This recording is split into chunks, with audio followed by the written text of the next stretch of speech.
All right, well, we'll get started with the next session. My name is Stacy Washington. I am the Clean Energy and Equity Director with the Southern Alliance for Clean Energy. And our next session will be working with utilities, policy, and program conversations. I work in the utility reform group with SACE, so if you have any utility questions, how to engage with your utility, please feel free to contact me and we can help you work through that process. So that's what this session is going to focus on today, is utility programs and how to engage with your utilities. So my contact information is at the end of this, and you can go on cleanenergy.org and find it as well. So I just wanted to set the stage at the beginning. This is not going to be death by PowerPoint. This is an hour-and-a-half session, and so we want this to be a good discussion, but I just wanted to kind of set the stage at the beginning so we can get examples of programs that are out there and understand why is this an important topic. So utility programs vary widely, like everything, all the different programs that utilities provide. It depends on your utility. There's not a state program. However, in other states, there are state programs that cover the whole state. And hopefully that trend will start coming down this way, but currently in the Southeast, depending on your utility, that's the kind of program that's offered, and it can go run the gamut. So I'll show you a IOU program, a muni program, and a co-op program just to give you an idea of how it spans depending on your utility. And then we'll have a discussion about that. And then we'll talk about the regulatory process, maybe even legislative if people are active in there, and how that the processes vary and how complicated they are, and how can you engage in those and make a difference and get some programs for your community.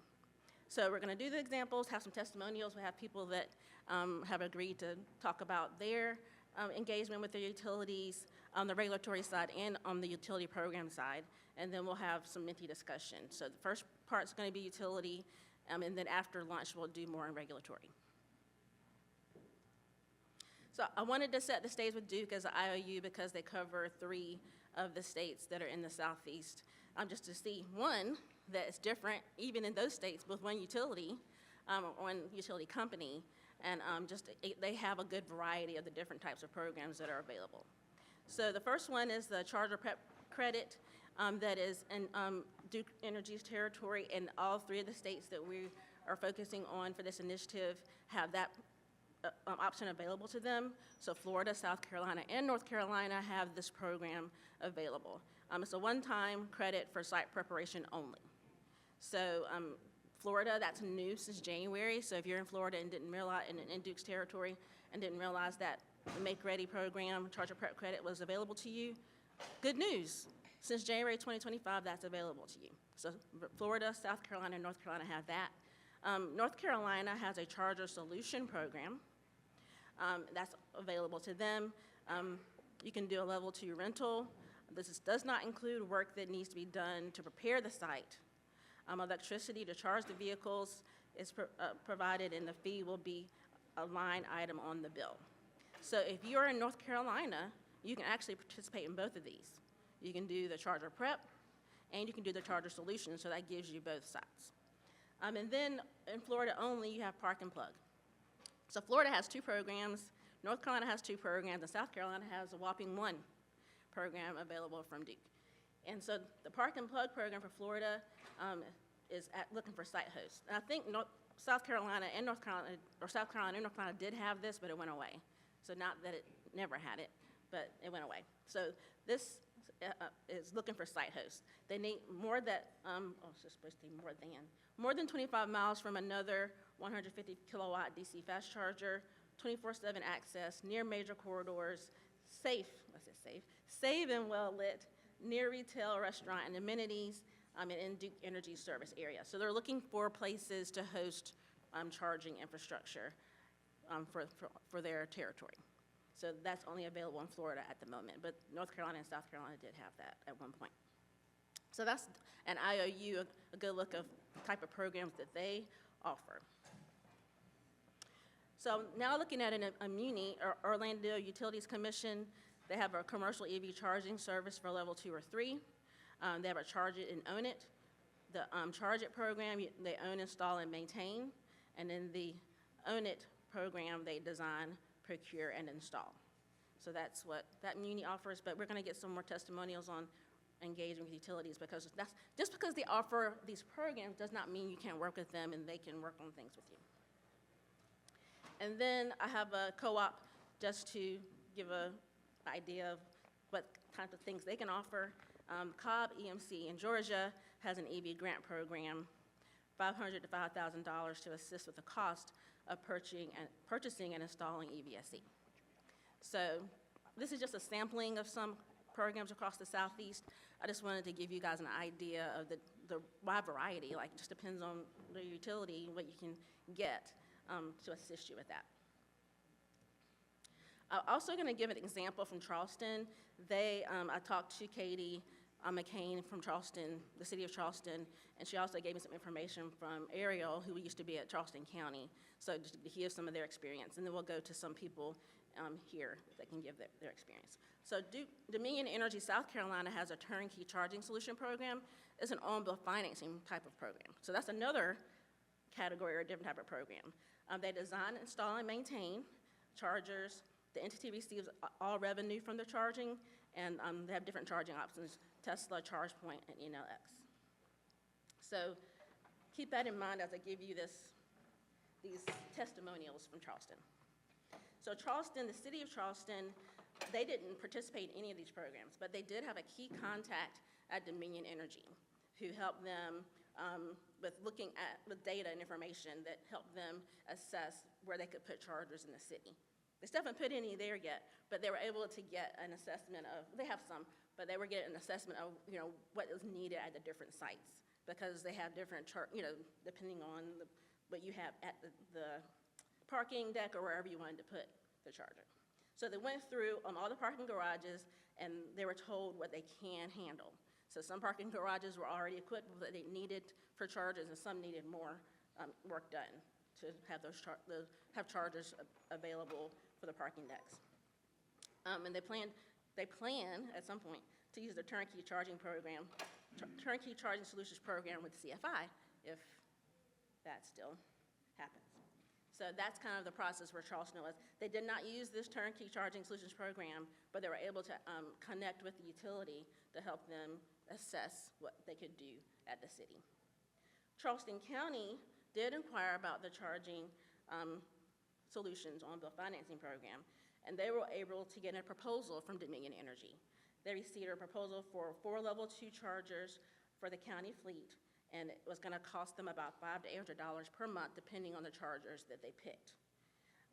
So they gave them 2 options. And when they presented the proposal to them, they said, hey, we're ready to go. When you tell us yes, and we'll get this program started. But they would then have to do the on-bill financing and pay for that on their bill.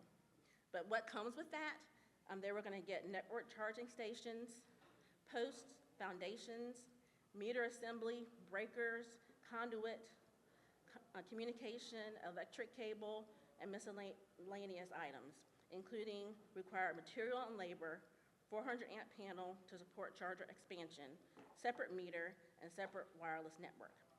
So all of that was going to come with that on-bill financing. So this another testimonial on what the utility can offer at a cost, but it's on-bill financing, so you're not paying a large sum up front. So now I'm going to go into some people that we have that agreed to give us some testimonials about their experience. Is the charging box, or not charging box, the chat box ready? So the first one I'm going to call on is Heather from Charlotte. She'll give us her experience. Yeah, so we are in Duke Energy territory, and except for like maybe a couple of water treatment plants that are in cooperatives. And we really have been working with Duke. Actually, during lunch, I'll be getting on a call with Duke Energy to talk about our updated climate action plan and how we can work together with them on both of our initiatives of becoming net zero carbon by 2050. Good luck to us. But I think, honestly, I don't think that there was that much communication with Duke Energy before our climate action plan, except in like with our energy manager doing maybe some pilot projects with Duke, or, maybe, just with our lighting, our CDOT folks working on the street lighting with them, because we have leased lighting. They love that. But, once we sort of at the highest levels of the organization started really working with Duke, and then we had an MOU with them pretty shortly after our climate action plan. That sort of, it's very high level. It's not in the details, but at least it's like a guiding document that says we have this partnership, and we're expected to work together. So we have a lot of different things that we're working on Duke with, but in this space, and this isn't just with us, in North Carolina, Duke has created a position for a fleet electrification sort of specialist. I don't know what his official title is, but he is really involved in trying to understand what all the fleets across North Carolina are doing so that they can sort of pre-plan. So we really wanted a heat map, right? We want a heat map of where are the locations that it's not going to work so well to put a charging hub, and where are the locations that there's no issue. We haven't gotten that. The data thing with utilities, I think, that's tough for everybody, but they are proactively looking, our liaison is constantly asking, okay, what's your next project? What's your next project? Because, and they're looking at all the fleets, especially around our airport, because we have a lot of fleets there. They're trying to be proactive, at least in terms of making sure that when those fleets, split the switch, that the power is going to be there to support them. So, we just, and he also keeps in touch with all of the, field engineers that come out to the sites, and so it's a pretty good, relationship that we have going on with them, and that's been, super helpful in that space. Okay, next we have Mike with Orlando, who has some experience with his utility.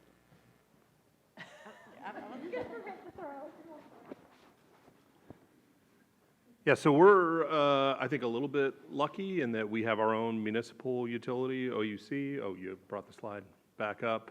Our mayor sits on their board, so I mean, we usually have a really good relationship with OUC. They actually have a couple other programs. You listed the commercial ones. They've partnered with some of the local car dealerships, so you can actually get a gift card just for test driving an EV. If you're in OUC territory. They also have a rebate if you're just a resident that buys an electric vehicle. I forget what it is, like $200 or $250. So it's not huge, but every little bit helps. So they've got some really good programs. I did mention just a little while ago that we kind of fired them from doing the maintenance on our city-owned public chargers because there was just too many markups along the way. So we just started doing that internally at the city. But that's actually transitioned to a completely different conversation that we're in right now of OUC potentially taking ownership of all of our city-owned public charging network, because quite frankly, we're not really great at maintaining it either. And I heard a few people talk about revenue generation from chargers. I mean, we lose money on our public charging network, but OUC, I think, is in a position where they can actually make a profit. So. And we've made the difficult investments, like we installed chargers where no one else is going to install them because they just don't generate enough revenue, and we did that intentionally, and we knew that going in. But I think OUC is better positioned to kind of run those long term, so we may actually transition our network and even potentially subsidize some of the locations with OUC. But that's an ongoing discussion. The other thing that OUC is very bullish on is level 3 charging. Just a couple blocks from here, they built their first level 3 charging hub, the Robinson Hub. It's got, 20-ish level 3 fast chargers. They partnered with the county at the convention. Am I still in your thunder, Carrie? Do you want me to just be quiet now? Anyway, they did something with the county that Carrie will probably talk about. But they're looking for more locations, so from a city perspective, we feel like we have a really robust level 2 network, much of which is owned and operated by the city right now, but level 3, we definitely want to add some more of that capability. OUC is taking the lead on that. They see that as a way to add to their revenue. So from a city perspective, it's like, how can we help them? So the city has lots of land, so we have active conversations about where's the next high-speed charging hub going to be, and if it wants to be in a location where the city potentially has space or land. For example, one of the locations we're talking about is Camping World Stadium, which is not too far from here, because the city owns a ton of parking space over there. So can we free some of that up for level 3 charging? So that's how we're working with our utility. For Camping World, would you need level 3 or could you do level 2 since people will be there for a game and they'll, OUC wants to make it a level 3 Okay. hub that is used by not just people there to attend a game, but Okay. is actually used kind of year-round. If you're just like traveling up and down Highway 441, then you've got a place to stop and fast charge. Cool. And I was pleasantly surprised to see that hub on Robinson. Yesterday morning, I went for a walk, and I was like, oh, that's so cool, because it's like Tesla level size. Yeah. I'm from South Carolina, and we don't have anything like that. Duke Energy didn't put anything like that up. It's huge. Level 3 in the middle of downtown, 120 kilowatt chargers, and people were using it. Well used. Every time I walk by 3 times a day. Every time I walk by, people were there using the chargers. So they're and they have a Tesla adapter on them. So it's not just, they have the chatter mode to Tesla. So it was so exciting. And I know I'm a nerd because I was so excited to see that, took pictures and everything. But, coming from where I'm coming from, we don't have that. And so it was like, a game changer for me. So if you ever have a Tesla and you have to charge up, or any EV, you can use any EV can charge there, just around the corner. And actually, if I could add something, so some of their usage at that Robinson hub is higher than they predicted, and some of the biggest users are actually rental cars and rideshare and those types of services. And so the city, OUC actually, I don't know if you know this, but Orlando is actually the biggest rental car market in the world. So we are developing some pretty unique relationships with the rental car companies. So we're actually getting data from the rental car companies that has helped driving decisions on where OEC wants to put level 3 charging. So Camping World is actually one of the reasons they think that area is a good place is because of the amount of electric rental cars that drive out there. Very cool. So next up, he alluded to Carrie. Carrie's going to talk about her experience with Orange County. Yeah, so a lot of our internal focus has been on fleet electrification, and so fleet infrastructure. But so for our public-facing ones, we very early on realized that is not our wheelhouse of like the O&M for EV charging stations. And so we love these utility programs from OUC and from Duke, where we provide the property and they install and do the O&M, and so that's what the vast majority of our public-facing chargers are. And so as Mike alluded to, at the convention center, which is the 3rd largest in the country, might be moving back up to the 2nd largest, and shameless plug, MegaCon is going on starting today through Sunday. So if you need to go, check that out. We do have a charging hub there in partnership with OUC. So there's 6 ports there. It's a little bit smaller, but you don't have to pay for parking. It's right there kind of on the north end of that building. And it's also by one of the large hotels for Universal and the new park that they are opening. So it is built so that it can be expanded, knowing that more people will be coming there, but so people who are at a show or then also people who are just in the area can use that. And so that's been a great partnership. We provided the location and they provided the expertise to install and then do the O&M for that. And so we've done similar things with Duke Energy at like our community centers. And so it's been a great relationship. Definitely bringing in our internal stakeholders early on is key. So we have a real estate management division and letting them know the first, beginning conversations, because that is quite an intensive process, and then legal and procurement. But we've definitely benefited from being able to work with our utilities in this space. So great examples. Oh, go ahead, Heather. I feel like I'd be remiss if I didn't share this because there's a certain team within Duke that are super hardworking, trying to really innovate, and they often reach out and work with us. We started working with them on a project called Pole Vault, which was to figure out the process around installing chargers on utility poles. We put one at near a park that is in one of our corridors of opportunity. And, it's not, super innovative like a charger on a utility pole, but it actually just brought to light all of the different processes that would need to happen in order for something like that to really work. And, it was UNC Charlotte was it was a DOE grant funded project, and UNC Charlotte was the lead, but then they had Duke and the city and our local, well, they don't call themselves a COG anymore, but a COG all together, are working on the project, and, we really were able to sort of do the research together, which was, it's pretty cool that, we could figure out what our role was. And so what came out of that for us was really more about understanding that we need to invest in locations that maybe the market will leave behind. And that's really truly our role as a city, which I think others have mentioned. But from that, we had a lot of discussions with the community. And so some of the things that, you hear is like, oh, EVs are too expensive and that whole thing. But what they were asking for was charging for electric bikes. And so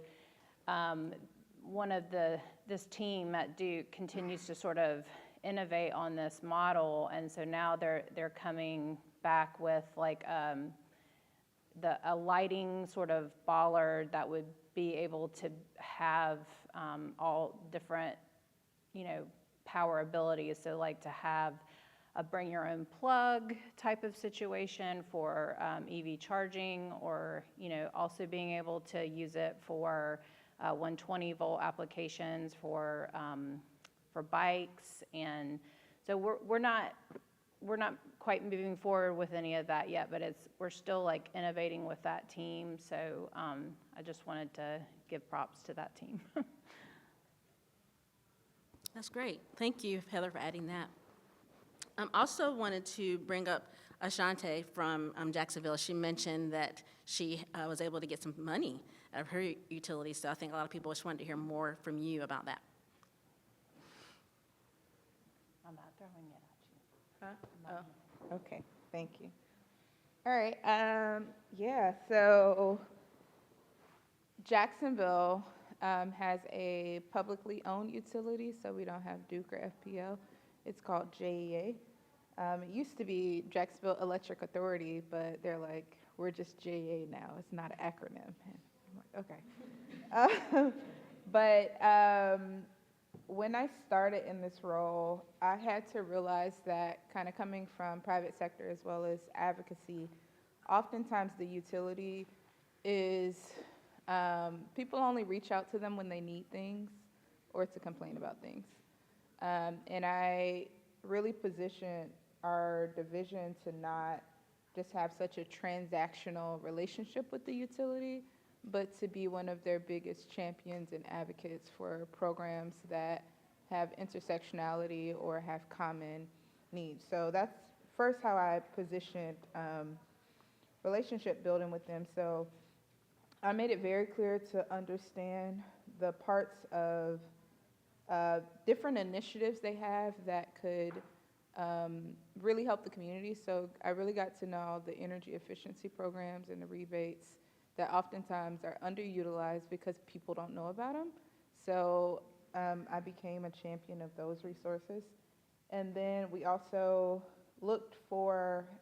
had conversations about just other things, not only EV or solar, that just stick out about collaboration, also about water efficiency, also about just general different things that they were working on that we could collaborate on. And I made it very clear to build relationships with the government affairs people.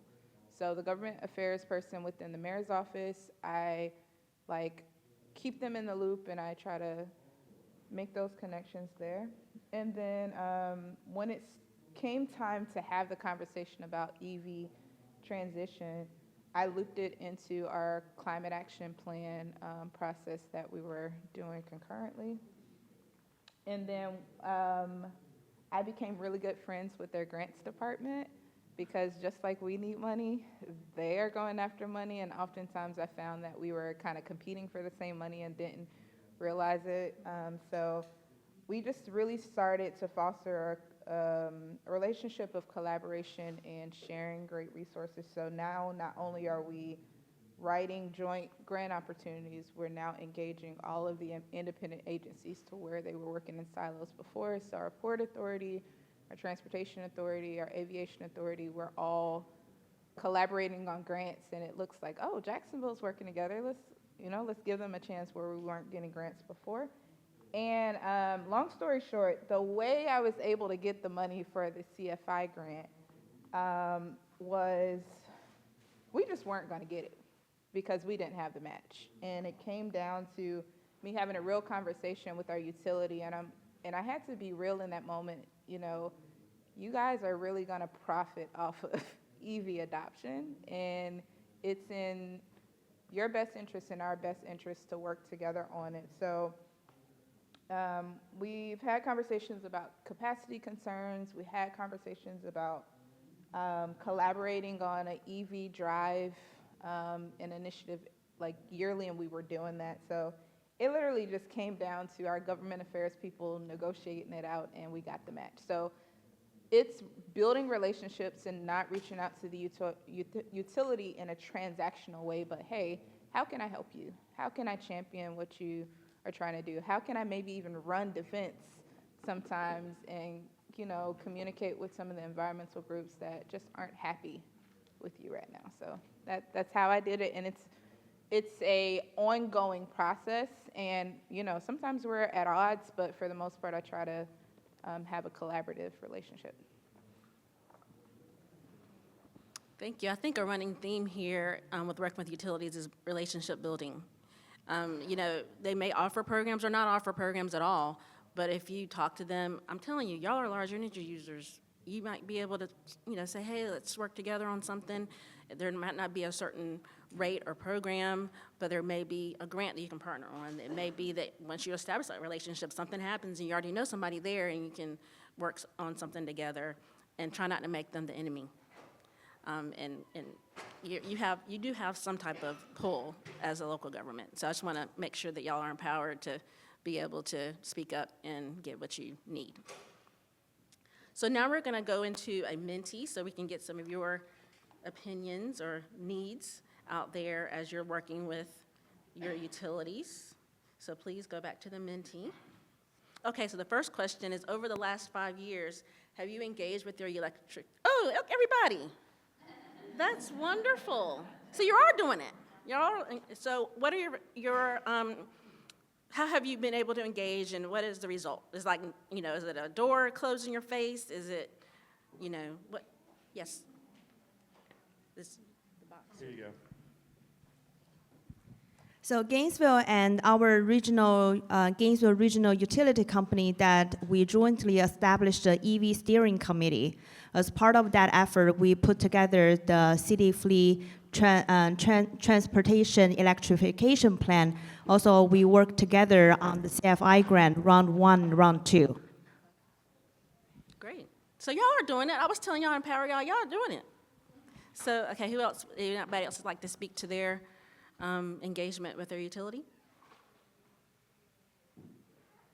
No? All right, we'll move to the next question then. Yeah, one more. Oh, one more? Okay.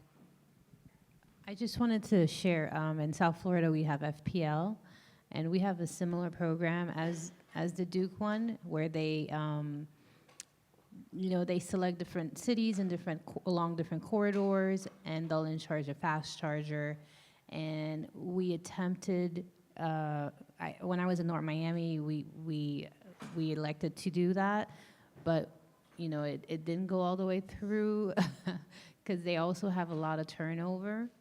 And in Pompano, they also reached out to me to do a fast charger, but the issue is our city is in development. It's going through rapid development, and it requires the dedication of an easement. And they also have very, not very flexible agreements. So, we had issues with liability responsibilities. So unfortunately, it was not a good match for us to go with FPL. I don't know if anybody else has had that experience. Yeah, I think a lot of people have that. There's a program, but it's still not a good thing. And so anybody want to speak about bad experiences? Or? No? Okay. So let's go to the next question. Over the last 5 years, has your engagement with your utility become better, same, or worse? Better. Most people say better. That's good. It's getting there. Same in the middle, and worse, less. So, hey, it's not too bad.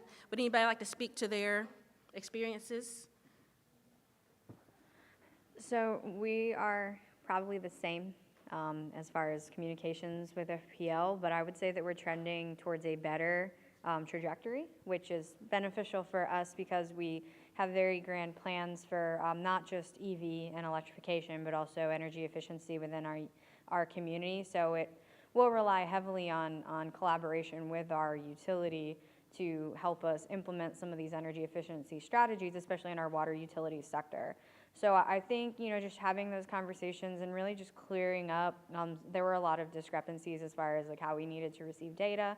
And we're still trying to push the barrier on some of the EV data, getting it in a more streamlined process since we don't own the chargers. But overall, our communications are trending in a better direction. And I think if we continue on this path in the next couple of years when we're ready to launch our energy efficiency audits and get a plan for EV infrastructure, we'll have a better relationship with our utility to help them kind of guide us along the way.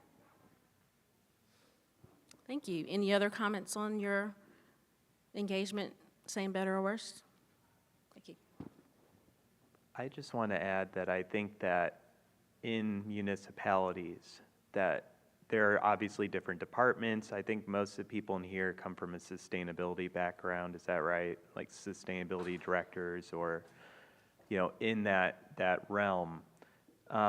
So you're probably more used to dealing with a utility from a perspective of trying to, be more sustainable, maybe some of your green initiatives, some of your, power usage, energy usage initiatives within the city.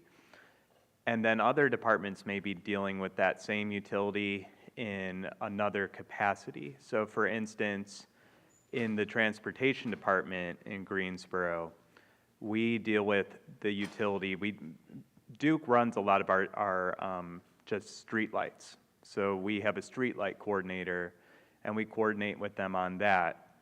Also, we have to coordinate with the utility on transit, as Heather was pointing out earlier about transit and utilities, especially if you're doing light rail or something like that, that you have some overlap there. So I think it's one thing that we can all do is try to find those other overlaps in our municipalities, see if there's a way that we can leverage those existing relationships as well.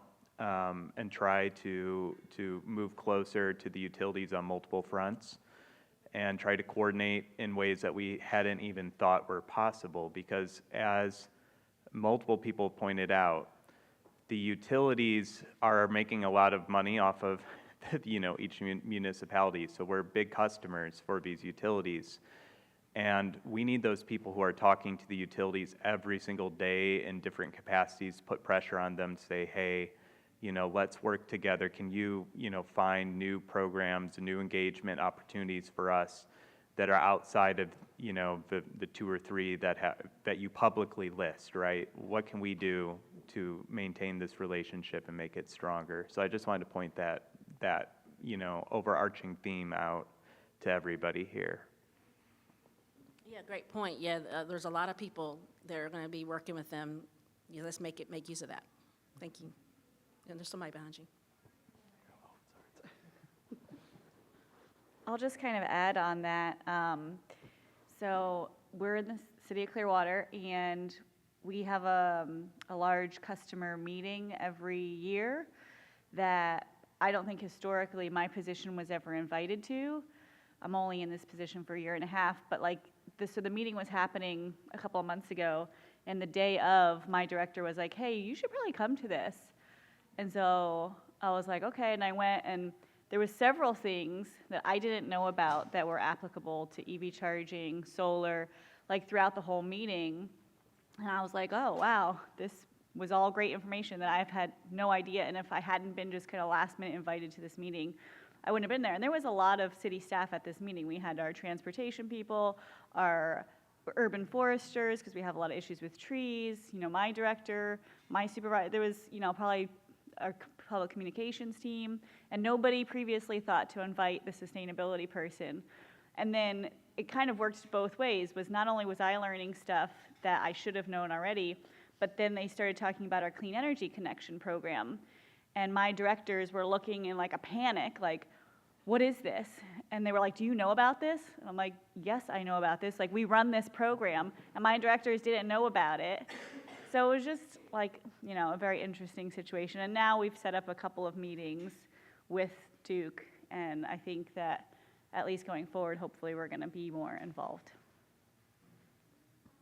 Great, yeah. Even communication throughout your own local government is shaky. So I'm glad that they thought to invite you to that meeting. So if you don't go to your large energy user meeting, maybe check into that and see if that's something you can attend. Any other comments before I move to the next question? All right. Are we ready? Oh, for those with success, what is driving that success?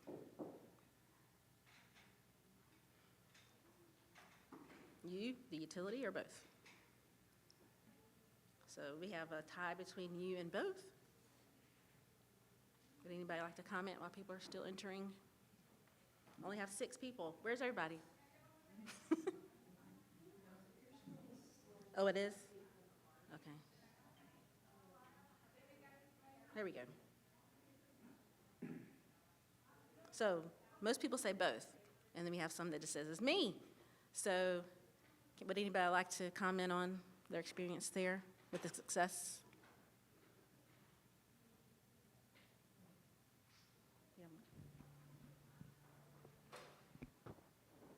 I think we're with Georgia Power, Savannah, Georgia. I think one thing in the both categories, kind of creating the space, kind of that initiative is a lot of times coming from either us as the city or a nonprofit who's working in the space and wants to host a roundtable of sorts. Or, but then the both comes in that we've been really lucky to have a lot of representatives from relevant departments within Georgia Power showing up to these convenings and engaging in the conversations so that we can learn about the different offerings or grants or rebates that are available. So I think from the both categories, kind of reaching out, creating the space, and then once they're there, it's been really fruitful. That's good to hear. Anyone else want to comment on what's driving it? Anybody from the U? It was me. No? All right, we'll move to the next. So this is an open-ended question. What do you need in a utility program? So this is us capturing just some of the needs that maybe we can help see if we can help drive forward. Data. Oh, well. And I did want to mention something when Heather was speaking on the heat map. It may be that in order to get the data or to get that heat map, you need to sign an NDA, and they may not offer that. So, if you, the data, that's your data. You should be able to get your data. But should be. If you're paying the bill, that's your data, and you should be able to get that. So, but also for that heat map, there may be an NDA that you need to sign. If there's some data that's not yours that you're paying the bill for, you may need to sign an NDA to get that, and they may not offer that.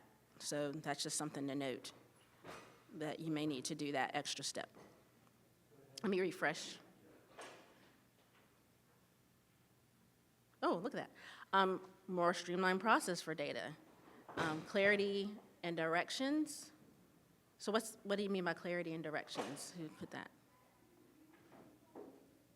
It doesn't. I got you. Grants, data, support, communication. So I'm Robin Richardson from Memphis, Shelby County.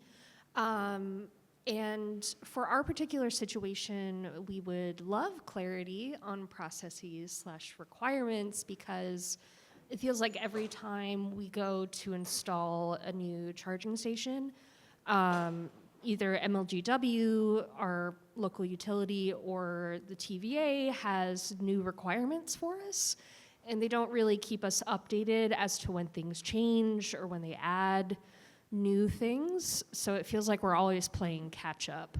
So more clarity and transparency would be great. Yeah, I've seen that in TVA consistency, just even knowing how to engage in that process. So thank you for noting that. Communication, funding, money. Everybody needs money. There's never enough money for anything. More data, helping capacity. Data. You can go ahead and refresh Okay, again. I think refresh. there might be some more. Clear points of contact, and proactive engagement with needs and opportunities, dashboard access, streamlined processes, clarity on who to talk to, so more on that contact, and more opportunities for you to engage, for them to engage in your work. So would anybody like to speak to their comments on here, on who needs a clear contact? Would like to speak on that. Who's your utility?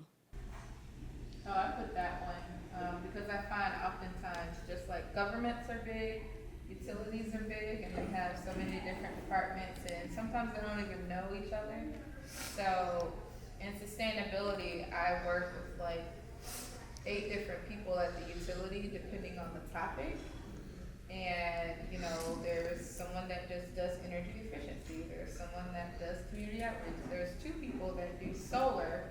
One's commercial, so I had to establish that myself, and it would be great if, they knew who to talk to. Because you could have a contact that's your contact for the utility, but if you want to engage in energy efficiency or transportation or EVs or anything like that, there might be another contact. And that contact that is your main contact may not be encouraging you to do solar programs, just saying. So yeah, it's important to have those different people, know who they are and not be bound to that one person telling you, no, you can't do that. So thank you for bringing that up. Would anybody else like to comment on their responses here? Let me refresh one more time just in case. Yes.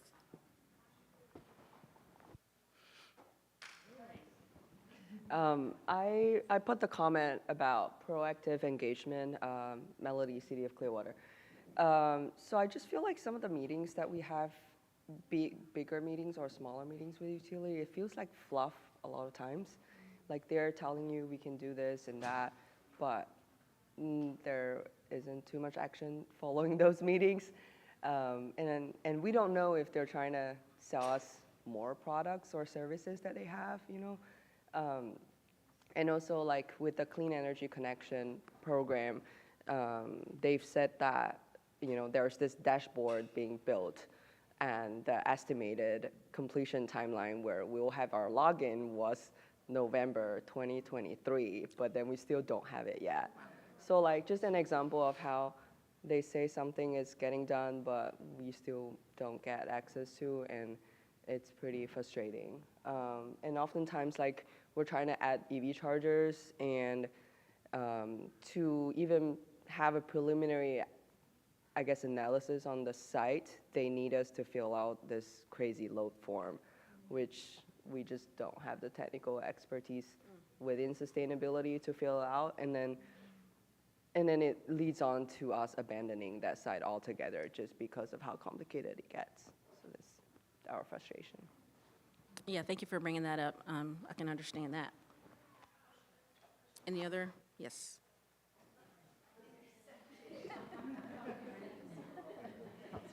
Just a question for those of you who have IOUs in regulated territory, which I think all of us are regulated. Anyway, has anyone worked with their IOU's foundation, like charitable foundation,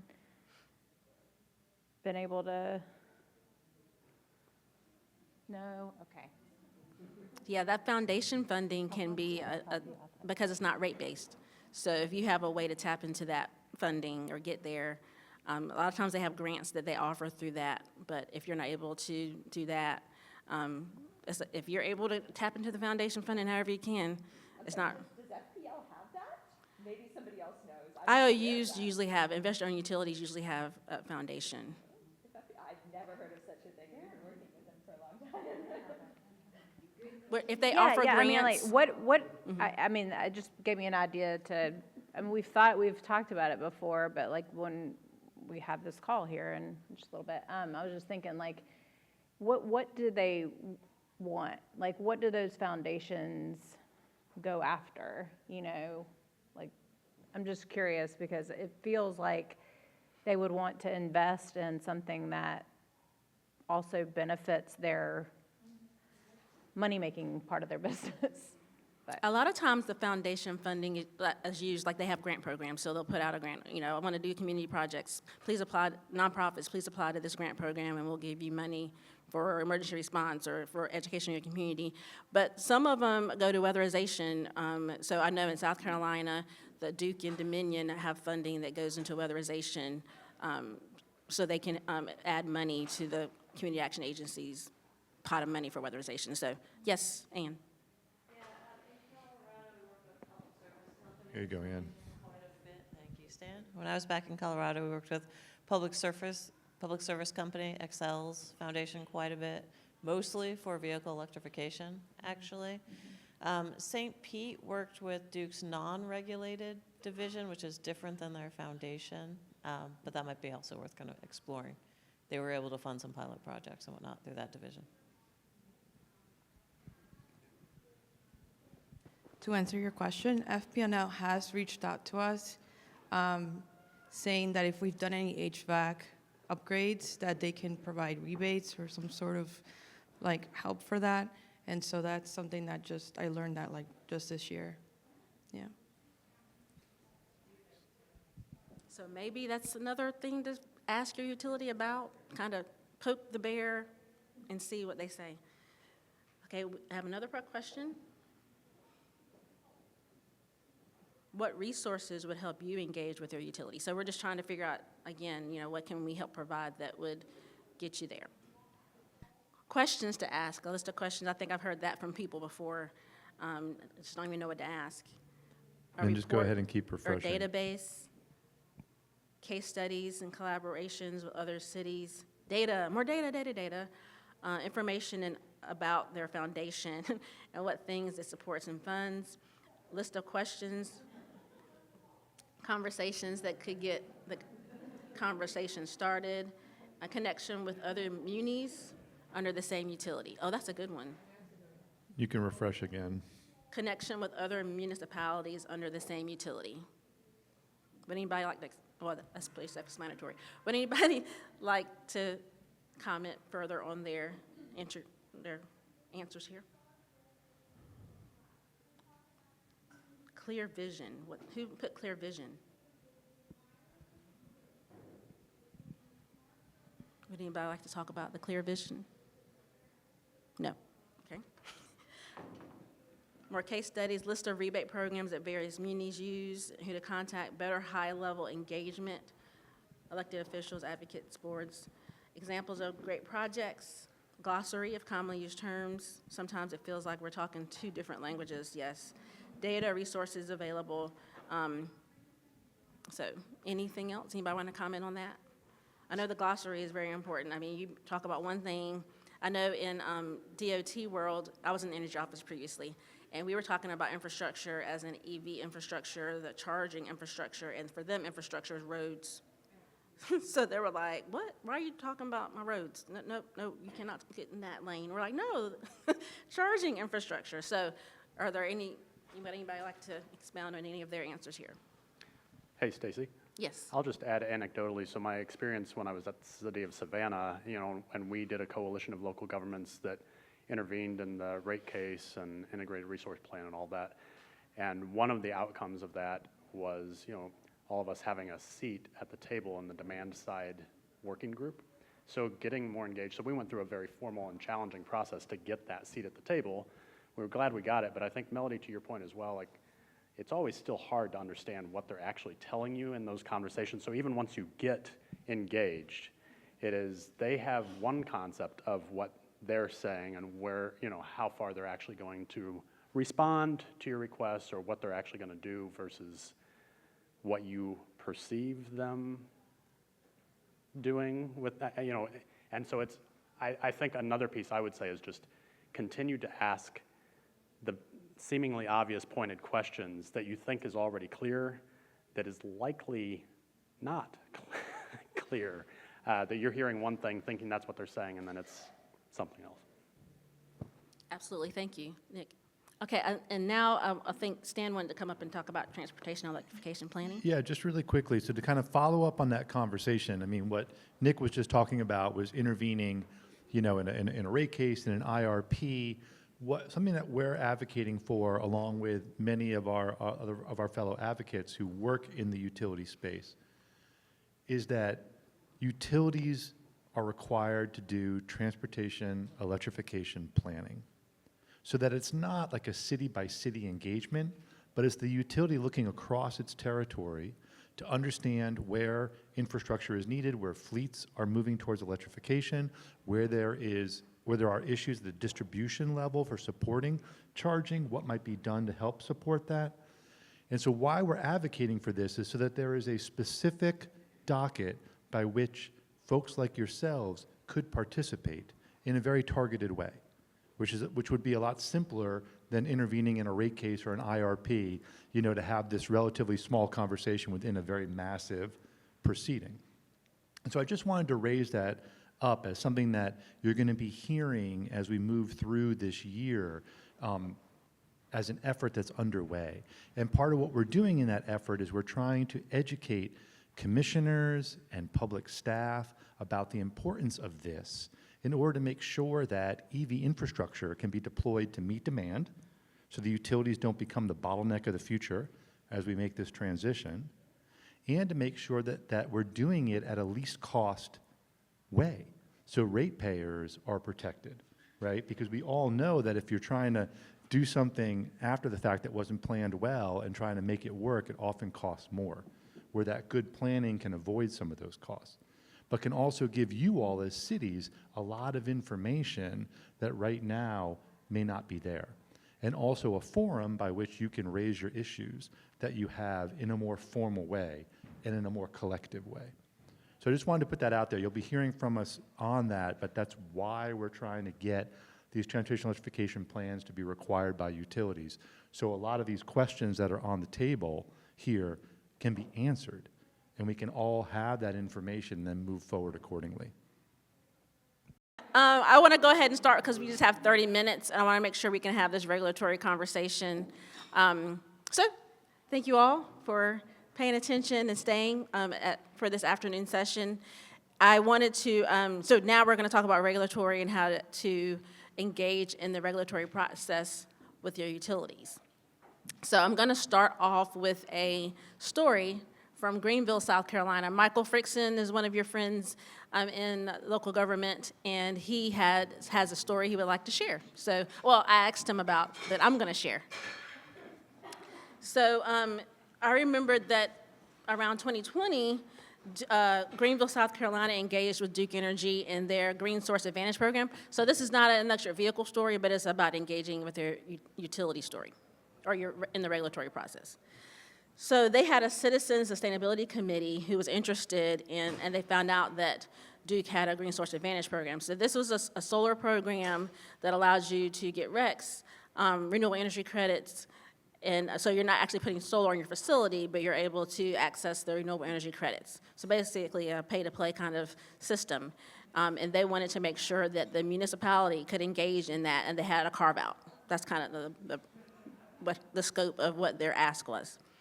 So they were able to engage with find an outside attorney because their attorney at the municipality was not familiar with engaging in the utility regulatory process. So he knew enough to know, I'm not going there. So he found somebody who has been there and knew how to engage at the Public Service Commission. So they found an outside attorney. He was very instrumental in their process, and the cost or the budget they had and the cost that he charged was $1,000.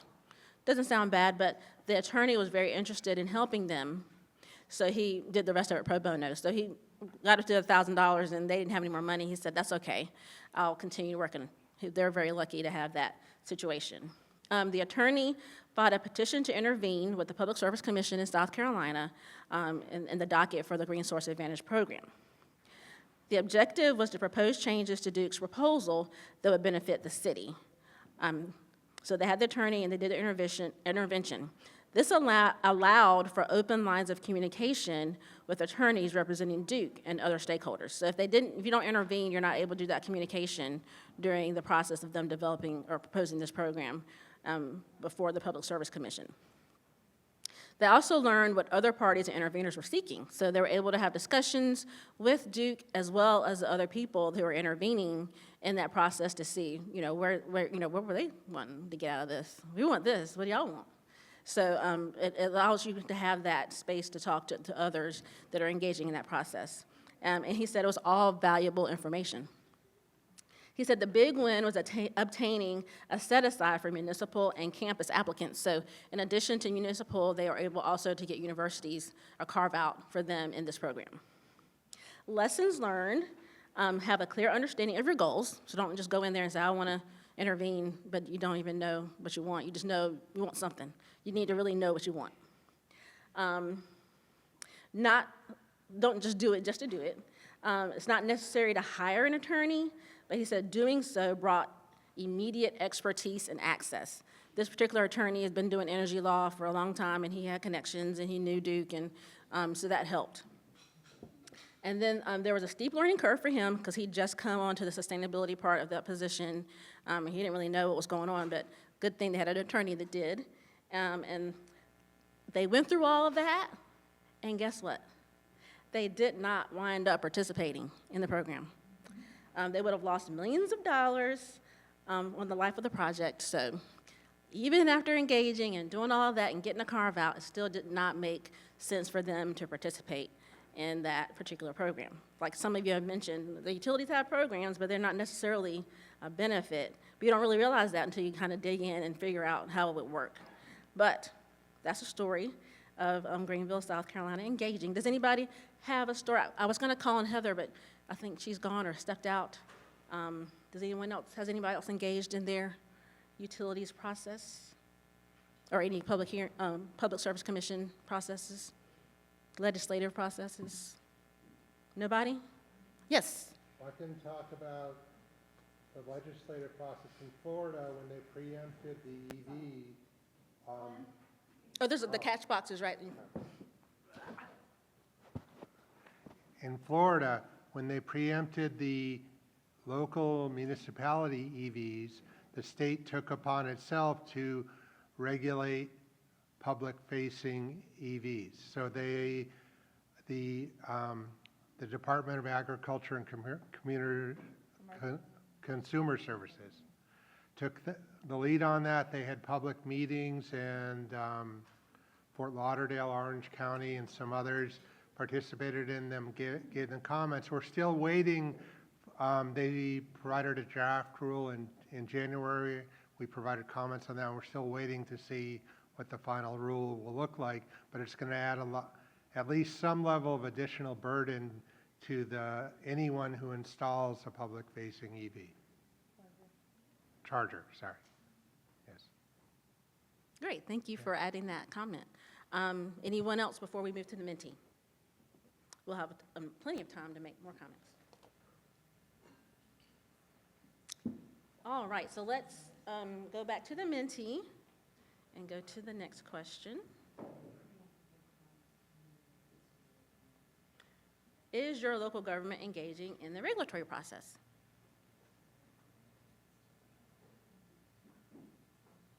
Oh, we have one yes. Who is that?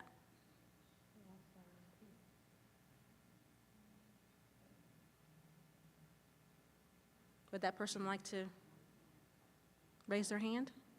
Yes. Oh, the chat. What's it called? What Nick was referring to earlier and becoming involved and participating in the IRP and rate cases, which in Georgia was just filed a few days ago. So integrated resource plan that utilities file, you're going to intervene. Is that, you're planning to intervene in that? Yeah, Or- in Georgia, we have the local coalition of local governments, which Savannah, Atlanta, Decatur, and a few others are involved with.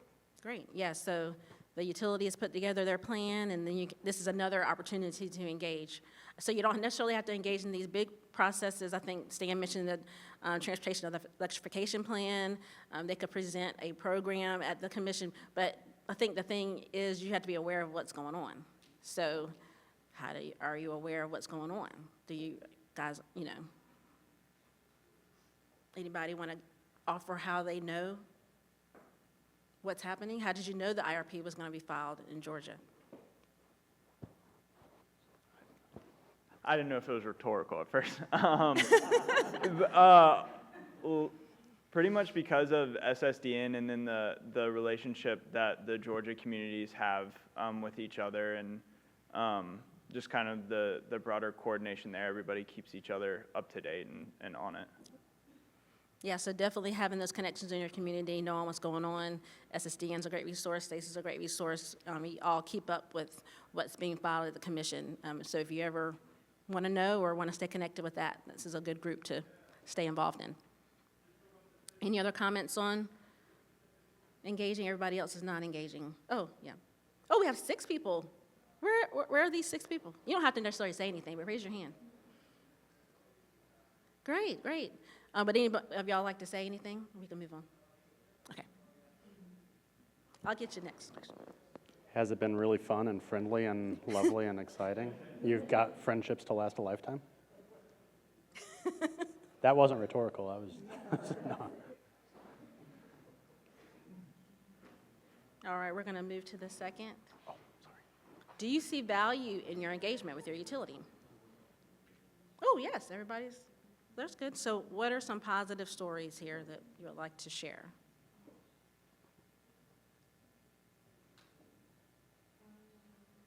Everyone said yes. So who would like to? Somebody? No? Okay. I'll just have one more question. Oh, everybody said yes.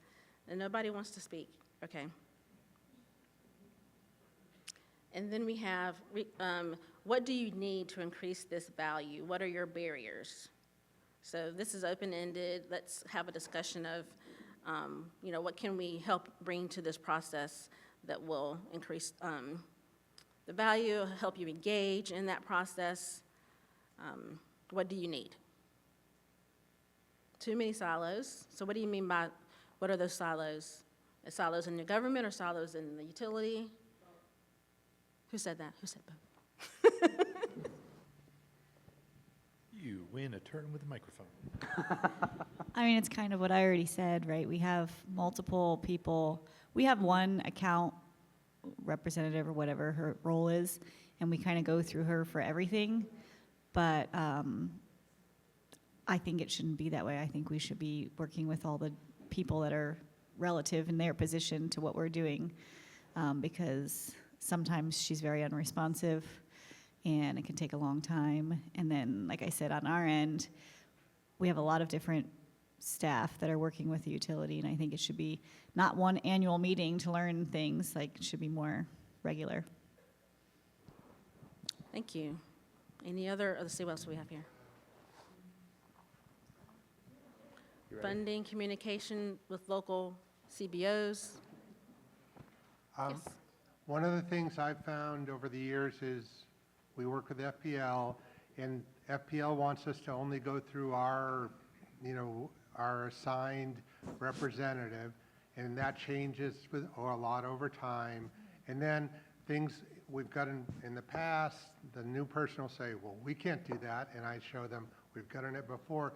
And other more narrow topics, I mean, they have their own net zero plan, and I want to get more information on that, but I feel like I'm not able to talk to the right person. The people who really know about it, FPL doesn't give us access to, and just if, it would be a big help if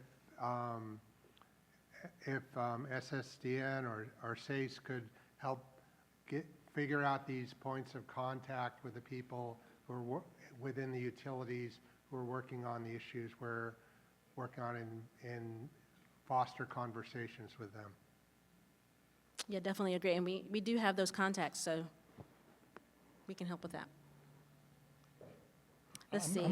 I'm curious about just something to follow up on this. Like, if we're thinking from the perspective of installing charging infrastructure or, converting fleet vehicles, are there ways that you could be working with your utility that would make that process more seamless? I know one of the things that we hear a lot is that, with the cities that we're working with around charging infrastructure installation, there's that time lag of getting a utility engineer out there to look at the site. There's time lag issues and unknowns about utility upgrades to a certain point in the project where it may then become budgetary concern or issue. So I'm just thinking about those kinds of things, or about fleet electrification and trying to get assessments of your depots or knowledge about en route charging. Are there things around that the utilities could deliver more value to you on? Possibly. I've done 3 charging locations. The first one that I did, Georgia Power performed all the make-ready work, and when they found out we didn't have the budget to actually do the bolt-down work and put the chargers in, our utility representative came to us and said, we will put them in for you and do on-bill financing, which means you pay for it by the month. And if you get the money, then you can pay that whole thing off in 2 months or 6 months or whenever you want to. I found that to be the most trouble-free, and it really worked extremely well. I'm going to try to do all of them that way in the future, because in that way, I don't have to actually select the charger, bid it out, find a contractor, oversee their work, and get it signed off on. And the utility's going to do that anyway. So I'm trying to figure out how I can just skip all of that normal purchasing activity and contract directly with the Georgia Power folks, because frankly, they have to sign off on it anyhow. Is anybody else able to do that? I think you might have just cracked the nut. What I heard is get the utility to spend some money and then tell them you don't have any. And then they'll finish it for you. So that might be the secret of the day right there. And that's similar to Dominion's on-bill financing program. I guess they formalized theirs, but you were able to get Georgia Power to do it? On-bill financing, so we're paying for it each month, but when you get your authorization from your local government, pay it off, you're done.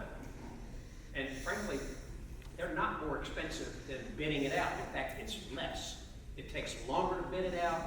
Often your pricing is worse. At least that's been the case with the subsequent 2 charger locations that I put in after the one that Georgia Power did. Hey, Gordon, follow-up. Does Georgia Power then maintain those? Do they kind of own them? I mean, they don't, right? Because it's on-bill financing. We're paying for them. Now, one difference in this is we put those in before Georgia passed Senate Bill 146 that required a tax be paid for public EV charging. I'm reasonably sure they can do the same thing with networked chargers, but frankly, I think the legislature is going to mess around with that legislation. I'm not confident that they're going to require network charging in the future. So what we need to do is figure out, let's let Georgia Power do it, and we'll pay power. One thing that I think kind of brings some connection to this, I don't know if it's still going to be around, you guys, but energy.gov, they have an Office of Energy Efficiency and Renewable Energy. And within that office, there's Clean Cities and Communities coalitions.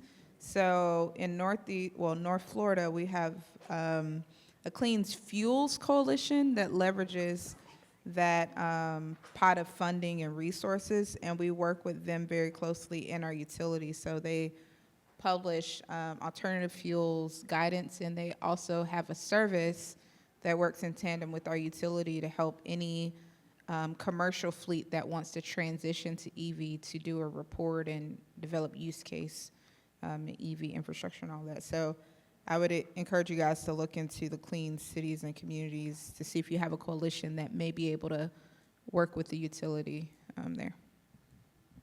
Yeah, that's a great idea. Yeah, that's one great resource that's what they're there for, to help you all. So thank you for bringing that up.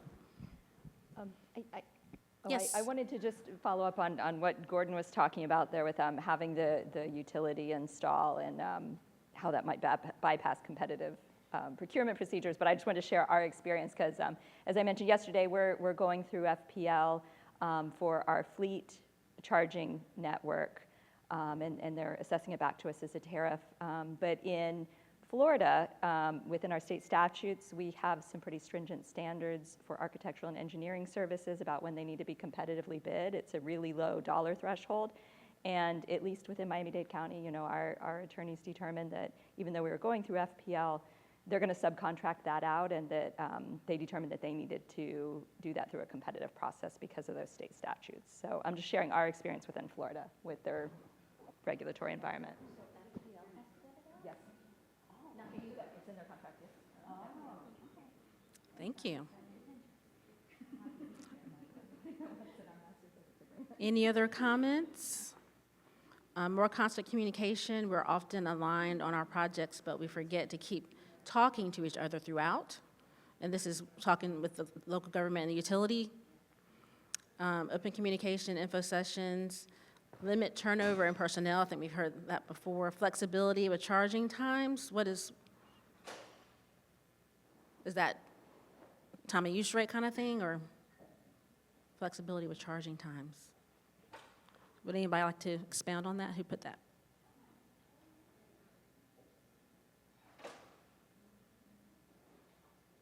Yes. Okay.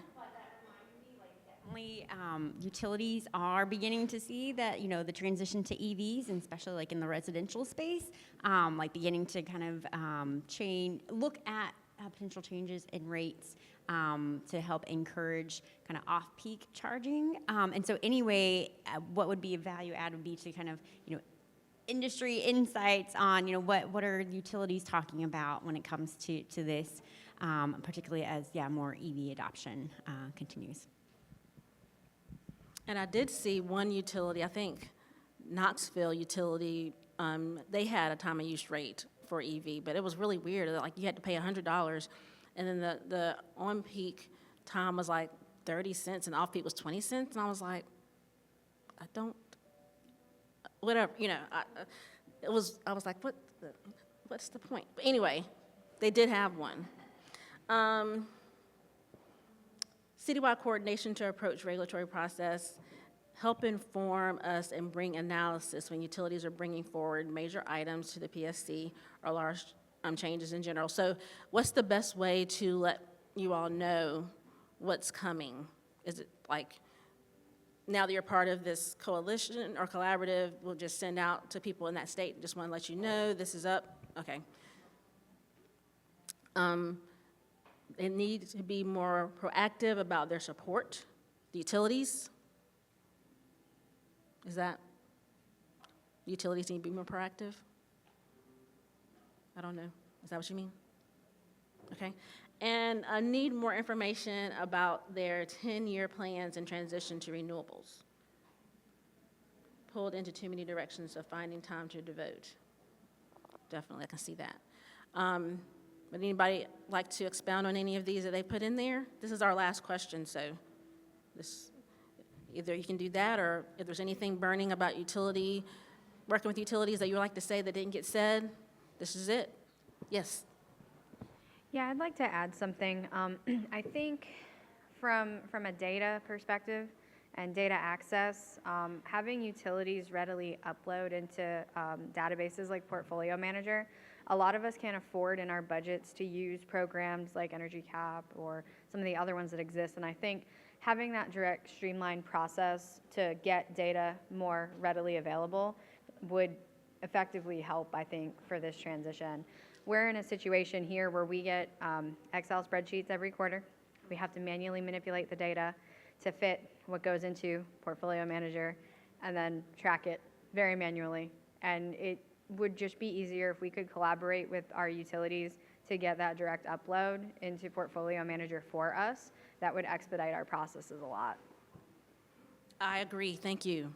I've been trying for the past 8 years to do that with Duke. And so first they told me that their computers wouldn't do it. And then they were changing computer systems, and I was like, oh, okay, now, can you communicate with Portfolio Manager? And they were like, well, first we need to make sure it works. And then I said, okay, now, because they're like, we just need to make sure it works and that the bills will actually get paid, you know. I was like, okay, now, I'm gonna keep asking. So I feel you, because it will make it very, very easy, much more easy to do that. Anyone else have any final? Oh. You ready? I had a question about the software side of things, because when I was in California and Oregon, they had statewide licensing for Remix. I don't know if anyone's heard of Remix before, but I use it for transit planning, and I don't know if they have any EV part in that, but I mostly used it for, like, you know, fixed route and on-demand planning for transit and scheduling and public outreach, like all in one place. And I'd be curious to see if there's any way to integrate EV into that, so you don't have like separate portal software for EV from the transit planning side of things. And so, but since it was a statewide licensing from Remix, the like Caltrans paid for all transit providers in the whole state to have it for free because the state paid for it. And the same thing with ODOT in Oregon. I work for a college in Portland area, and we didn't have any money at college for anything software related, but we got it for free through ODOT. And so I don't know if FDOT or any statewide DOTs have where you can just make everything by state instead of each city going out for software. So. I'm not aware of anything. Is anybody aware of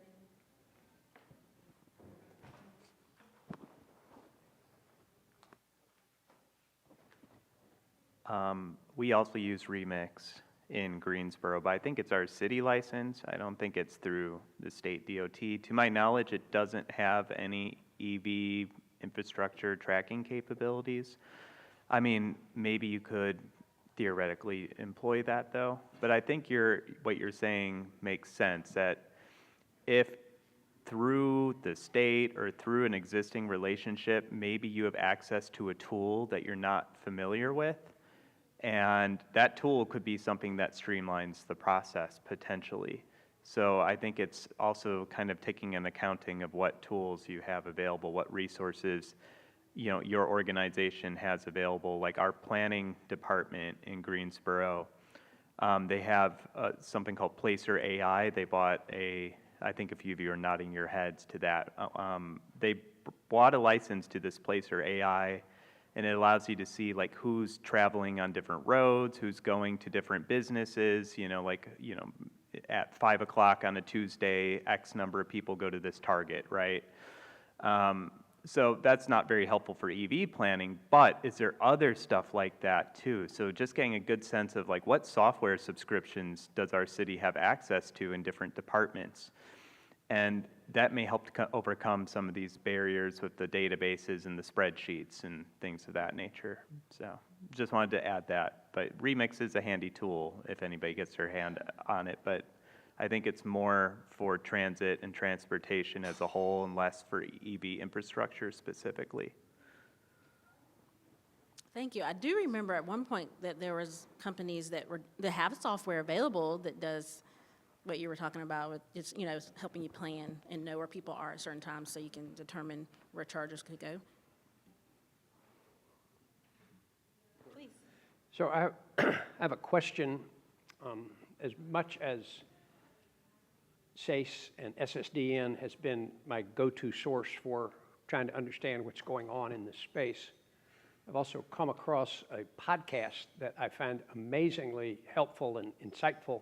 I wonder if anybody else has seen or listened to Dave Roberts and the podcast. It's called Volts.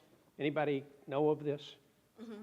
I love it. It's a very educational. Totally recommend this. Really interesting, not limited to EV stuff, but all things electrical and carbon and that sort of thing is really, really helpful. And the guy can take amazingly complicated subjects and boil them down so you can actually, I get what he's talking about. I concur. Volts is very good. VOLTS. It's on all podcast networks. V is in victory. Yes. OLTS. Very good podcast. David Roberts. There's a ton of energy podcasts out there, but I do enjoy that one, I think, overall the most. Last chance, anyone?